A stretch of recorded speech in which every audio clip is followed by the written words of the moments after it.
Welcome again in my YouTube channel study with शरण IAS।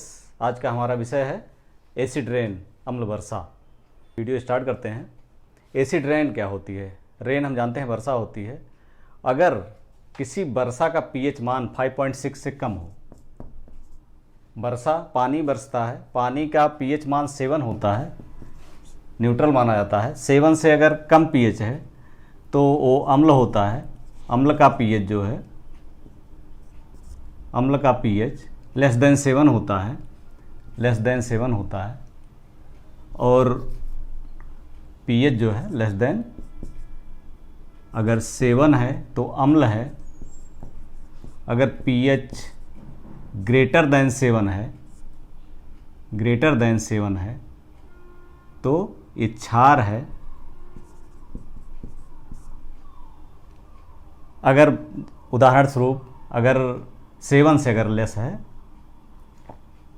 उदाहरण स्वरूप अगर ये हम मान लेंगे अगर किसी का pH मान 6 है तो अम्ल होगा, 7 से कम है। लेकिन अगर 5 है तो उससे 10 गुना ज़्यादा अम्लीय होगा। अगर 4 है तो 6 वाले से ये 100 टाइम ज़्यादा क्षारीय होगा। जब ये अम्ल वर्षा होती क्यों है? अगर हमारा pH मान 7 से कम कैसे हो जाता है? इसका मेन कारण है सल्फ़र और नाइट्रोजन के ऑक्साइड। सल्फ़र के ऑक्साइड और नाइट्रोजन के ऑक्साइड जब वर्षा जल में नमी से क्रिया करके अम्ल बनाते हैं और ये व्यापक रूप से वर्षा में मिल जाते हैं तो वो अम्ल वर्षा के रूप में धरती पर गिरता है और बहुत सारी क्षति पहुंचाता है। इसे ही अम्ल वर्षा कहते हैं। ये दो रूपों में हो सकता है, एक तो आर्द्र रूप में और दूसरा एक तो आर्द्र निक्षेप होता है और दूसरा शुष्क निक्षेप। शुष्क निक्षेप, यही अम्ल जब वातावरण में जो अम्ल बनता है, सल्फर या नाइट्रोजन के ऑक्साइड या अन्य पदार्थों से जब अम्ल बनता है, तब ये जब हवाओं द्वारा या किसी अन्य माध्यम से ट्रैवल करके या ऐसे क्षेत्र में चला जाता है जहाँ पर आर्द्रता होती है, तो वहाँ ये वर्षा के रूप में या कुहरे के रूप में, बर्फ़ के रूप में ज़मीन पर गिरता है, तो वहाँ पर उसे आर्द्र निक्षेप कहते हैं। और जब ये ऐसे क्षेत्र में जाता है जहाँ पर वातावरण शुष्क होता है, तो वहाँ पर ये धूल धुआं इस रूप में आता है, उसे शुष्क निक्षेप कहते हैं।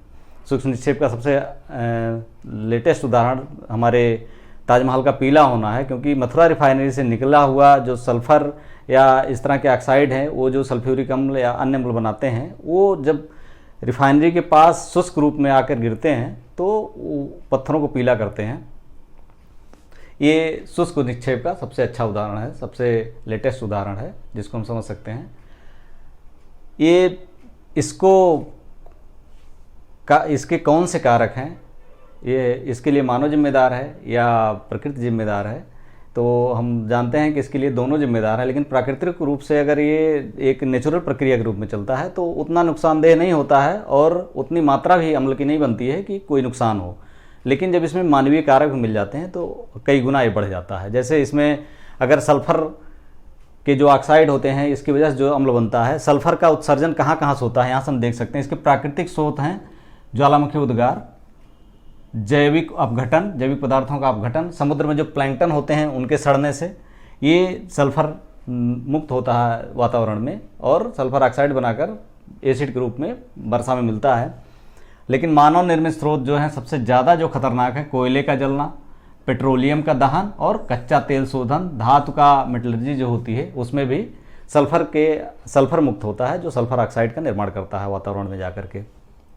नाइट्रोजन के ऑक्साइड के रूप में देखें तो नाइट्रोजन में आकाशीय विद्युत, ज्वालामुखी उद्गार और जैविक क्रियाएं, ये 3 प्रक्रियाएं ऐसी हैं जिससे नाइट्रोजन वातावरण में मुक्त होती है और नाइट्रोजन के ऑक्साइड का निर्माण करती है। इसके अलावा वनाग्नि, मानव जनित स्रोत में अगर देखें तो वनाग्नि, वनों का जो आग लगती है, जीवाश्म ईंधन का दहन, इसी तरह से मीथेन, अन्य जो तत्व हैं जो एसिड का निर्माण करते हैं उसमें methane, carbon dioxide, carbon monoxide, formaldehyde और अमोनिया, फार्मिक एसिड और अमोनिया।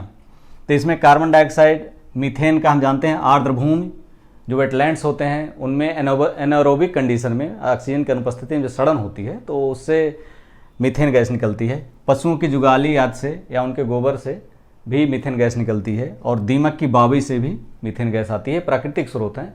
जबकि जो मानव जनित स्रोत हैं, धान के खेत से मीथेन गैस निकलती है। गैस ड्रिलिंग या कोयला खनन, इन सब से भी मीथेन गैस निकलती है। कार्बन डाइऑक्साइड का हम जानते हैं, कार्बन डाइऑक्साइड व्यापक मात्रा में मानव द्वारा छोड़ा जाता है, प्राकृतिक कारणों में देख लिया जाए। लेकिन मानव जनित कारण में बहुत सारे जो हमारे क्रियाकलाप हैं, वाहन है, परिवहन है, और बहुत सारे ऐसे हम क्रियाकलाप करते हैं, इससे कार्बन डाइऑक्साइड बहुत ज़्यादा मात्रा में निर्मुक्त होती है। ग्लोबल वार्मिंग का भी कारण है और इसका भी कारण है। इसके अलावा कार्बन मोनोऑक्साइड है। कार्बन मोनोऑक्साइड भी परिवहन से व्यापक मात्रा में निकलता है। फार्मिक एसिड बायोमास के जलने से निकलता है। फार्मिक अम्ल है, फार्मिक अम्ल बायोमास के जलने से निर्मुक्त होती है, जो फार्मिक एसिड का निर्माण करती है। ये भी वर्षा के रूप में धरती पर आती है, अम्ल वर्षा के रूप में। अमोनिया बहुत जटिल प्रक्रिया द्वारा वायुमंडल पहुंचती है और नाइट्रोजन के ऑक्साइड का निर्माण करती है, जो नाइट्रिक एसिड के निर्माण में महत्वपूर्ण भूमिका निभाता है, और वो अम्ल वर्षा के रूप में धरती पर आता है। हम जानते हैं कि जो अम्ल वर्षा होती है उसके जो सबसे ज़्यादा इफेक्ट पड़ा है, वो अगर हम उदाहरण के रूप में देखना चाहें तो स्कैंडिनेवियाई देशों में फिनलैंड को झीलों का देश कहा जाता है, लेकिन वहाँ की झीलें, अधिकतर झीलें मृत हो गई हैं। उसका मुख्य कारण है अम्ल वर्षा। वहाँ का पारिस्थितिकी तंत्र झीलों का नष्ट हो जाता है इन वर्षा की वजह से, क्योंकि जर्मनी और ब्रिटेन के कारखानों से निःसृत जो सल्फर है वो ऑक्साइड बनाता है, और अम्ल वर्षा के रूप में दक्षिण पश्चिमी पछुआ पवनों द्वारा परिवहन करके इन देशों में, नॉर्वे, स्वीडन, फिनलैंड की तरह देशों में ले जाया जाता है, और वहाँ पर अम्ल वर्षा के रूप में अम्ल वर्षा करता है। इसी तरह से कनाडा में वर्षा होती है मानवजनित कारणों से। तो ये बहुत लेटेस्ट उदाहरण है और बहुत ही महत्वपूर्ण उदाहरण है, जो वैश्विक रूप से जलीय परितंत्र को प्रभावित करते हैं। इसके भारतीय प्रभाव के रूप में देखा जाए तो बॉम्बे में अम्ल वर्षा रिकॉर्ड के पिछले 90 के दशक में रिकॉर्ड की जा चुकी है। तटीय क्षेत्रों में अम्ल वर्षा के उदाहरण देख सकते हैं। ताजमहल के पत्थरों को पीला होने के रूप में इसको देख सकते हैं। इस तरह से कई उदाहरण भारत में भी मिल जाते हैं। और अगर हम इन गैसों जैसे sulphur, nitrogen, methane, carbon dioxide, carbon monoxide, formic acid या अमोनिया के उत्सर्जन को कम नहीं करते हैं तो ये व्यापक रूप से हमारे जलीय परितंत्र को या अन्य चीज़ों को प्रभावित कर सकती है। अब इससे क्या क्या प्रभाव जो हमारे ऊपर प्रभाव पड़ते हैं, अम्ल वर्षा से क्या नुकसान हो सकते हैं, इस पर हम देखते हैं। तो सबसे पहले जलीय परितंत्र को देखते हैं। जलीय परितंत्र पर क्या प्रभाव पड़ता है। जलीय परितंत्र हम जानते हैं कि मछलियाँ जलीय परितंत्र का मुख्य हिस्सा होती हैं, और मछलियाँ 5 pH पर अधिकतर मछलियाँ जीवित नहीं रह पाती हैं, और 5.6 pH से अगर कम होती तो उसे अम्ल वर्षा कहते हैं। और 5 pH मछलियाँ जीवित नहीं रह जाती हैं अधिकतर मछलियाँ, और वो अपने अंडों को हैच नहीं कर पाती हैं। इससे मछलियाँ नष्ट होने लगती हैं, मरने लगती हैं। बहुत सारे तालाबों में देखते हैं, बहुत सारे जगह अचानक मछलियाँ मरने लगती हैं। तो या तो सीवेज से निःसृत इस तरह से किसी प्रदूषण से, या जो है अम्ल वर्षा से, इस तरह की मछलियों का मरना हम देख सकते हैं। इसी तरह से मेढक जो होता है, मेढक का नाजुक pH 5 के आसपास होता है, लेकिन जिस मेटाफ्लाई को खाता है वो 5 pH से नीचे जीवित नहीं रह पाता है। इससे मेढक की जनसंख्या कम होने लगती है। मछलियों के गिल के आसपास एसिड के अणु जमा हो जाते हैं और झाग का निर्माण करते हैं, और वो ऑक्सीजन नहीं ले पाती हैं। इस तरह से जलीय परितंत्र पूरी तरह से नष्ट भ्रष्ट हो जाता है, और झीलें मृत होने लगती हैं। इसके अलावा अगर हम पक्षियों पर इसके प्रभाव को देखें तो पक्षियों पर क्या प्रभाव होता है। पक्षियाँ अपने अंडों को मजबूत करने के लिए घोंघे खाती हैं, स्नेल्स खाती हैं, और ये घोंघे पानी के pH को कम होने पर ये घोंघे जीवित नहीं रह पाते हैं, कम हो जाते हैं। इससे पक्षियों